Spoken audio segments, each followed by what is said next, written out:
Welcome to the Capital News. I'm your host, Alex Karitis. Today is Tuesday, August 18th, 2020. Thank you so much for joining me. Title of today's podcast, Democratic National Convention Day 2. But as I stated yesterday, I wanted to go over some further data that we have come across from the U.S. Census Bureau in regards to a common theme that we have been discussing here for months, and that is obviously the concern in regards to the real estate market. And with the really real concern and grave concern of millions and millions of Americans facing eviction and foreclosure, kicked out of their homes, getting kicked out of their apartments, rental properties, what have you. A few months ago, we thought, some experts were projecting somewhere between 20 to 28 million Americans being evicted. Now there's further research and studies being put out there by the Aspen Institute, for one, which we were discussing earlier as well. Now that number is 30 to 40 million Americans. Even if it is a small fraction of that, it is devastating. It is a national crisis in and of itself. When you tack onto this other studies and surveys done by the Census Bureau, some 30 million Americans are underfed. 30 million. Now, there's, no question that there is a lot of overlap between the Americans who are going to be evicted or likely going to face eviction and those who are also underfed. This is the United States of America. But at the same time, we have a NASDAQ hitting all-time highs. We have an S&P 500 hitting all-time highs with virtually no end in sight. And the real economic collapse, the real decline has not even begun. We ain't seen nothing yet, folks. We still have people in their homes. We still have people in their apartments. Wait till they get kicked out. And many of them will. Remember, great financial crisis over the period of a couple of years. 10 million Americans were evicted. 10 million. That's 25%. 25% of the potential high estimate of 40 million. And they project that that 40 million figure could be hit within months. Not over the course of a year or two, within months.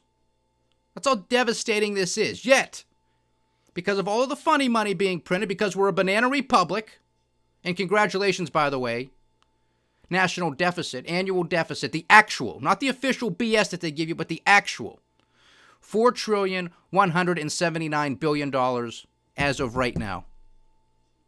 I told you it was going to be over $4 trillion by the end of fiscal year 2020. We have the rest of August, and we have till the end of September. And that'll be a close of fiscal year 2020. And with the idiots back in town, because they could go on recess, Congress could go on recess, because they couldn't come to another agreement. They couldn't come up with a Nobody Cares Act Jr. To help the people, drop of a hat, they can help corporations. They can buy the corporate debt of the world's largest corporations. The world's, not just American, the world's largest corporations. But screw the little people. I told you, get out your piece of paper. Winners on one side, losers on the other. Very easy to identify them. They were going to go on vacation. They did. But then this mishap and all of these shenanigans with the post office, well, that was enough to get everybody back. And now, lo and behold, perhaps the Democrats are willing to sacrifice maybe up to 50% of their demands. Oh, good. 50% of their monstrosity of $3 trillion. All right, $1.5 trillion. Plus what the Republicans were willing to tolerate, $1 trillion. So what, are they going to add them up? $2.5 trillion? Is it going to be $1 trillion? What are they going to come up with? We don't have the money, by the way. We're broke. But that didn't haven't even begun to see the true devastation. And there's already a lot to talk about, and we have been. But here you go. This is facing eviction. Again, Census Bureau. Renter households unable to pay rent and at risk of eviction as a share of total renter households. This survey was conducted from the week July 2nd to July 7th, which is an interesting time frame because the additional $600 a week was still in effect then. Okay? So again, renter households unable to pay rent and at risk of eviction as a share of total renter households, and this is broken down by state. I'm not going to go across all 50, but I do want to highlight a handful. Florida, 51%. Georgia, 46%. Alabama, 42%. Mississippi, 55%. Louisiana, 50%. Texas, 48%. Oklahoma, 42%. Arizona, 38%. New Mexico, 42%. Nevada, 43%. Wyoming, 44%. South Dakota, 42%. Iowa, 48%. Indiana, 44%. Illinois, 42%. Kentucky, 48%. Missouri, 48%. Tennessee, a whopping 58%. Only to be outdone by West Virginia at 59%. Ohio and Pennsylvania, 41% and 40% respectively. New Jersey, 44%. New York, 46%. The lowest state, Vermont, at 22%. Renter households unable to pay rent and at risk of eviction as a share of total renter households. Vermont is the lowest at 22%. This is a crisis waiting in the wings. And so many people are going to be evicted. How long do these moratoriums remain in place? That's a serious question. What are they going to come up with? Student loan payments being deferred. How much longer can they keep that off? We ain't seen nothing yet. So I just wanted to discuss this because this is a theme that we have been discussing for quite a while. We've been talking about it, well, really for over a year. Obviously didn't know that a pandemic was going to be the catalyst of the everything bubble, the surge of a pin. But you're still going to see the top-down, bottom-up squeeze. Yes, you are getting a little bit of a disconnect, which is also something that we predicted a very long time ago, that when the next economic crisis was before us, and it didn't make a difference what the cause was, folks, because the root cause is there's too much debt.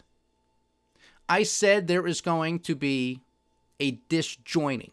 There is going to be a breakdown of quote-unquote traditional correlations. Things that usually that move in tandem are going to move opposite. Things that typically move opposite each other are now going to move in tandem.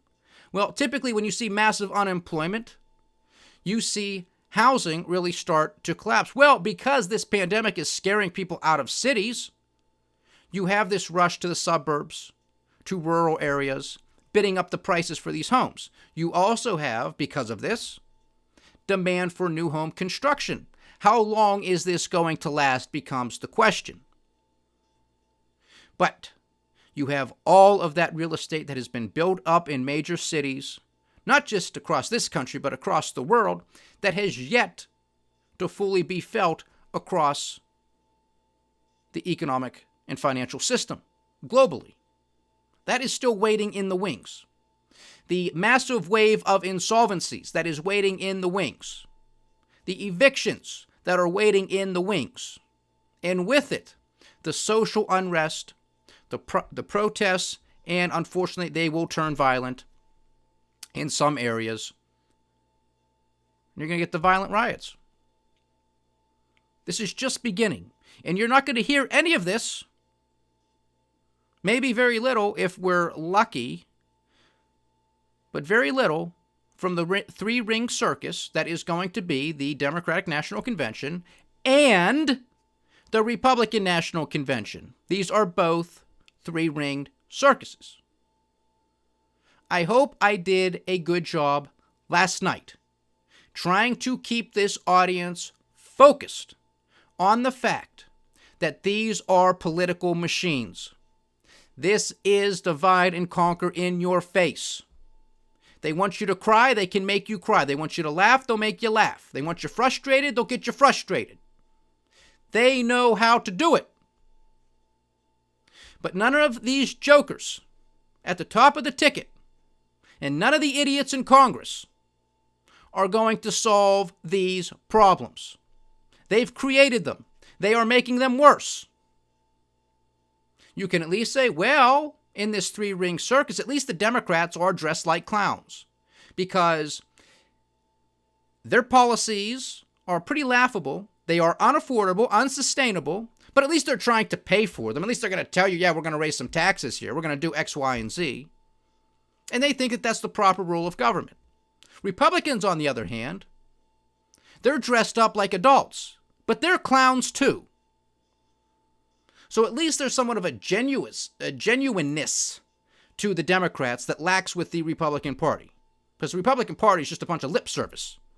Fiscally responsible, that's been out the window a long time ago. $4 trillion plus national deficit just for this year alone, this fiscal year alone, and we're not done.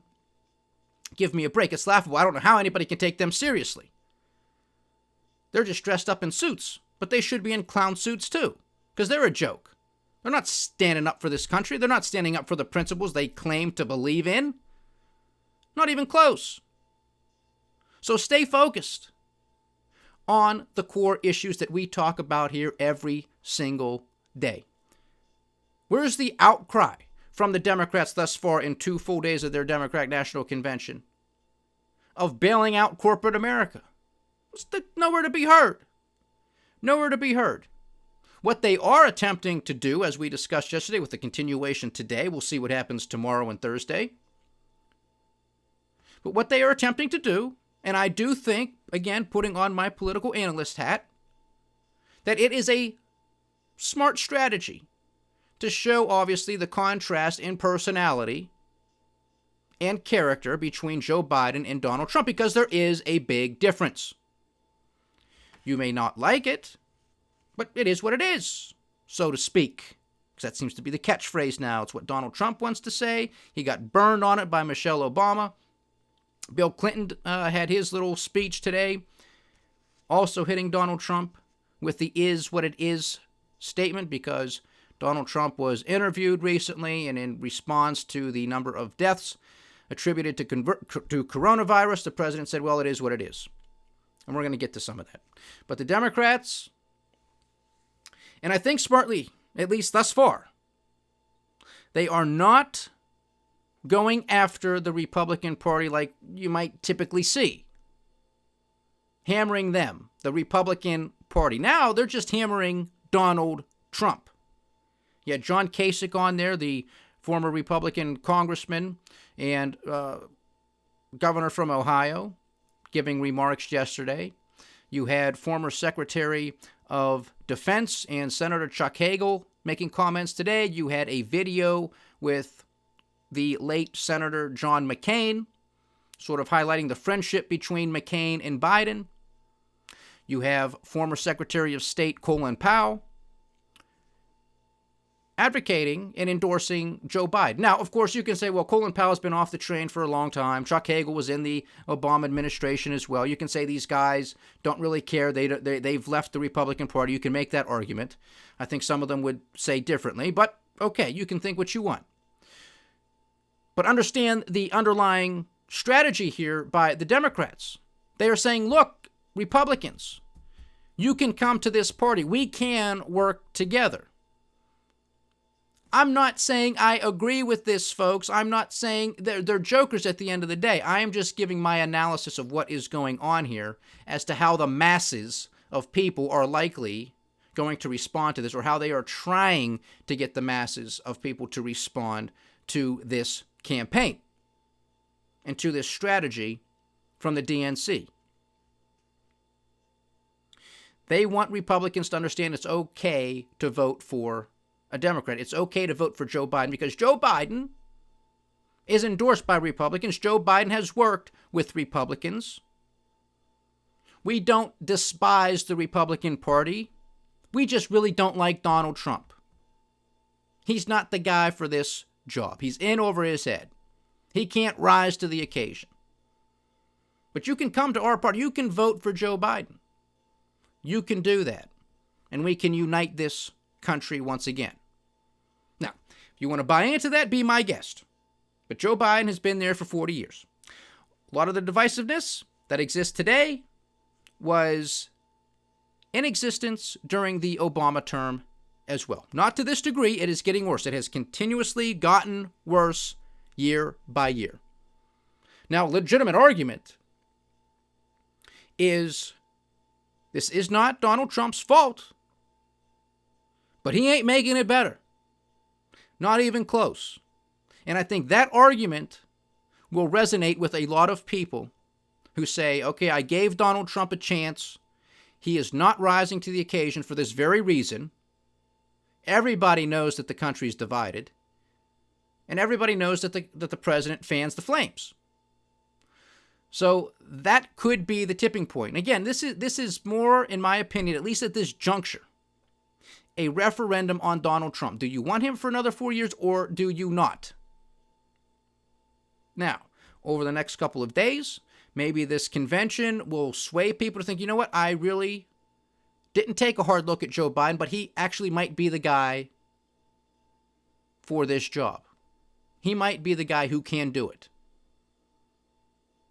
I'm not saying that I believe this, because I don't think that Joe Biden is the man for the hour either. But does he have more empathy than the president? Yeah, I think he does. Yes, I think he does. Would it possibly be easier for Joe Biden to reach across the aisle to get things done with the Republicans? At this juncture, possibly. Be quite honest with you, possibly. But it's going to be nasty either way. Whoever wins, the protests are going to continue. The riots will continue. This is not going to get better. It's going to get worse, much worse, before it gets better, because there is no leadership. It is divided. People know what's coming. People know if they're about to be evicted or not. People know if they're paying their bills or not. People know if they are working out agreements with their utility companies, with their banks, with their landlords. They know if they are working with each other or if it's go time. You're out the door once these moratoriums are lifted. People know what's coming. People know if they're underfed or not. You in a food bank line or aren't you? Your costs going up or are they going down? People know. These things, these issues are not going to be addressed. Not in great detail. This is just the continuation of the three-ring circus. This is the divide and conquer. This is their strategy. The Democrats, at least at this juncture. Next week, we'll see what the Republicans put together. But I think if the Democrats can remain on this script, it can prove successful. But we still got a long couple of months to go. So this evening, again, we had former Secretary of State John Kerry and former President Clinton, probably gave the sharpest critique and direct attack of President Trump. The McCain video with Joe Biden was, I think, a little bit more of, okay, trying to bring people together. Joe Biden can reach across the aisle. Former Secretary of State Colin Powell, he went, of course, after the president as well, but I think he was trying to really show more the characteristics of a strong and consistent and reliable leader. And, of course, he was making the case that that is not Donald Trump.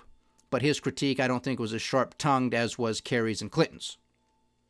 And then lastly, the keynote speaker for day 2 was Jill Biden, the wife of Joe Biden, and she gave her speech from a classroom because she is a teacher. And I thought it was a good backdrop. Another decent, effective communicator. I don't think she did as well as Michelle Obama did the night before, but nonetheless, I think her message came through. I think the video that the DNC put together, sort of the lead up to Joe Biden's speech, was very effective. I think it showed the Biden family as an everybody family. And again, this is what they were trying to do. They can put together the image that they want you to see. All right? So again, keeping my political analyst hat on, this is what we saw, this is what we heard. This is what they want you to see, this is what they want you to hear, this is what they want you to feel. And that's most important. That's what they want you to feel.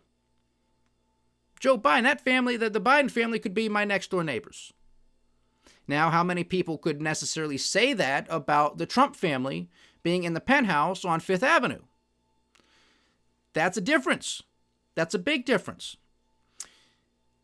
Will the RNC be able to get that type of feeling for the Trump family? Maybe, maybe not. Maybe they're not going after it. Maybe Trump's like, I'm a capitalist, baby. That's what I did. I made big money. I live in the penthouse on Fifth Avenue. That's what I want. You want to work hard, you can get there too. So, I mean, it's all in how you want to make the argument. What do you want people to see? What do you want them to hear? How do you want them to feel? The argument's going to be the same on the RNC side from the standpoint, okay, Joe Biden was status quo. Didn't know what he was doing then, not going to know what he's doing now. Will that hold? Well, we're going to find out in a couple months. Now, tomorrow we're going to have President Obama give remarks, and I also believe Kamala Harris are scheduled to give remarks. Now, for that sector of the country who is concerned with Joe Biden's age, that he might not be able to fulfill at least his first term, that would put Kamala Harris in the big seat. Is she ready for it? Well, clearly the Democrats didn't think that she was, at least not to be at the top of the ticket, but she made her way to the number two spot. She is going to have to put on a good performance over the next couple of months. There's no ifs, ands, or buts about it. She is going to have to state her case as to what the vision for this country is from the Biden-Harris ticket. She is going to have to prosecute the Trump administration very forcefully and very articulately, which she did not do well during the debates, during her campaign to become the presidential nominee. She did not. Now, if they can hone in on her message, keep her to script, as I stated last week, then she might prove effective. She might allay some of those fears of Americans out there that think, okay, well, I really don't know this woman. Is she going to be able to do it if she has to? Which is a legitimate question, like it is for anybody. How will she perform in her debate against Pence? Pence is going to be able to stand his ground. I have no doubt about that. The question will be, how well will Kamala do? If she can hold her ground as well, then again, that might allay some of those fears. But again, I think the biggest factor in all of this is Donald J. Trump. In my mind, no ifs, ands, or buts about it. Don't mean to sound like a broken record, but this is what it is. You either want him for another 4 years or you don't. Of course, you can vote for somebody else. But, I mean, that just doesn't seem to be an option for anybody. I don't know why, but that's just not what we do in this country. So we're going to continue to watch this train wreck. We're going to continue to watch the three-ring circus of the DNC and the RNC, and then we're going to go in the voting booth, get your sticker, and vote for one of these jokers and expect something different to happen. I, for the life of me, cannot understand it. But that's what you're going to do. That's what most people are going to do.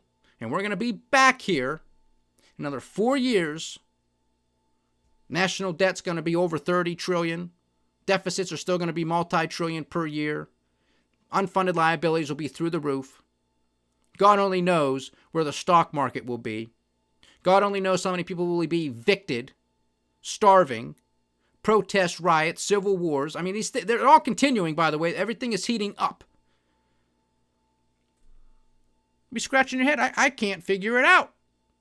And I'll be here 4 years from now saying I told you so and not being happy about it at all. And it'll be the same thing. I mean, the great thing, these are on my website. These are on YouTube, Apple Podcasts, LinkedIn. There's a record. So in 4 years, when you know what hits the fan, and it's even worse than now, and we got one of these jokers in there, plus all the idiots in Congress, the same ones, because nobody's going to really get replaced. Meet the new boss, same as the old boss. We can go back to the tape. We can go back to the podcast. And it's going to sound like a broken record. Yep. That's what we were talking about here at the Capitol News 4 years ago. You're going to vote for these jokers. Things are going to get worse. I hope I'm wrong, but I don't think I'm going to be. You don't have to vote for these jokers. You can vote for a third-party candidate. You cannot vote. You can do it. Regardless of what Michelle Obama suggested yesterday. Basically saying, don't vote third party. Don't have a protest vote. No, I want a protest vote. Don't tell me I got to pick between these two jokers that's been screwing this country over for generations. Don't give me that. I want somebody else.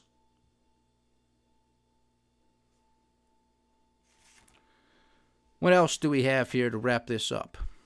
So we know what's going to happen tomorrow, those speeches. Oh, yes, tomorrow. I may not be on tomorrow, but I will be back Thursday. So if you miss a podcast tomorrow, that's why I'm just giving you a heads up now. Should have said that at the top of the podcast, but is what it is. If you miss me tomorrow, I'll be back on Thursday.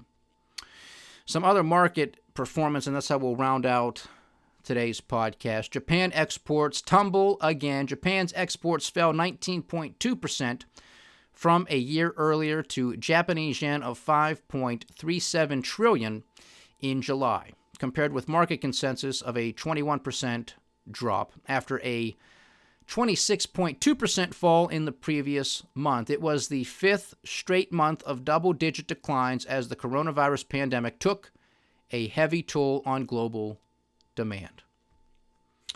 Nonetheless, we have the cash trade in Japan trading up 0.3%. The U.S. dollar continues to get a licking. The dollar index is at 92.31. It hasn't been this low in a couple years' time. If this trend doesn't stop, hold, reverse, I mean, this is the effect of inflation, folks. This is the further destruction of the dollar. Are we surprised? No, we're not. Is it still possible that we get that dollar doom loop scenario? Of course it is. Of course it is. Is there the possibility that it just simply continues its decline from here? That's also a possibility. When you have all of these central banks, all of these governments printing their currencies like they're going out of style because they are, anything's possible. The distortionary effects, the malinvestments that are continuing, the destruction of wealth, the destruction of savings, the increased cost of living, the lower standard of living, it's already here. We don't have to wait.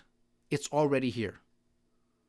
It's just going to get worse, unfortunately, because of the Nobody Cares Act and because of so many other policies and programs that are making their way through the system and that are likely coming down the pike. From a fiscal standpoint, from a monetary standpoint. This all is just getting started. You get 40 million people kicked out of their homes. What do you think Congress is going to do? What do you think the central banks are going to do to try to kick this can even further down the road?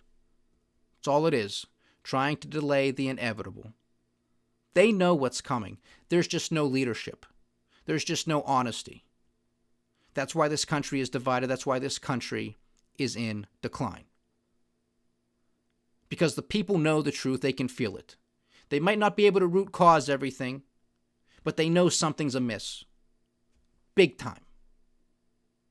And they're frustrated, and they're sick and tired of being sick and tired.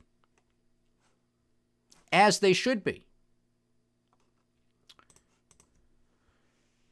Democratic National Convention Day 2. Again, tomorrow, the keynote speakers will be President Barack Obama and VP candidate Senator Kamala Harris.